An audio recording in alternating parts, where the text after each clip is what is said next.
Hello guys, നമ്മളോടൊക്കെ തോണി കരക്ക് കയറ്റാറിനല്ലേ, അതിങ്ങോട്ട് വന്ന് കയറും. പിന്നെ എല്ലാവരും വന്നിട്ട് തള്ളിക്കയറ്റ് ചെയ്യുക. പകുതിയോളം തോണി ഇങ്ങോട്ട് വന്നിട്ട് പിന്നെ തള്ളിക്കയറ്റ് ചെയ്യുക. ഇവിടെ ഈ ട്രാക്ടർ വെച്ചിട്ട് വലിച്ച് കയറ്റ് ചെയ്യുക കേട്ടോ. ഈ ട്രാക്ടറിൻ്റെ ഫ്രണ്ട് കൊണ്ട് അങ്ങോട്ട് തള്ളിയിട്ടാണ് ബോട്ടിനെ, ഈ തോണീനെ അങ്ങോട്ട് താഴത്ത് കടലിലേക്ക് ഇറക്കി കൊടുക്കുകയും ചെയ്യുക. ഇങ്ങനെ ഇതുപോലെ ഇങ്ങനെ കയറി കിടക്കുന്നതൊക്കെ അതുകൊണ്ട് തള്ളിയിട്ട് അങ്ങനെ ഇറക്കി കൊടുക്കുക ചെയ്യുക കേട്ടോ.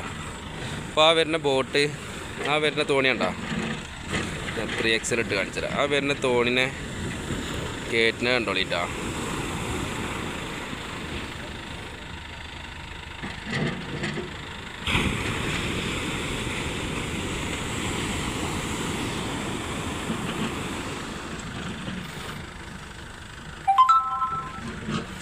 നല്ല തിരട്ടാ, അന്ന് ഭയങ്കര കാറ്റും ഇതൊക്കെയാണ് ഇവിടെ.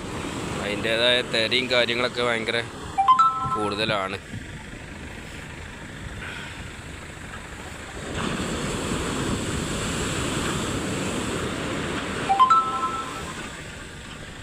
ഇതല്ല, ആ ട്രാക്ടറിൻ്റെ ആള് വണ്ടിയായിട്ട് പോയി.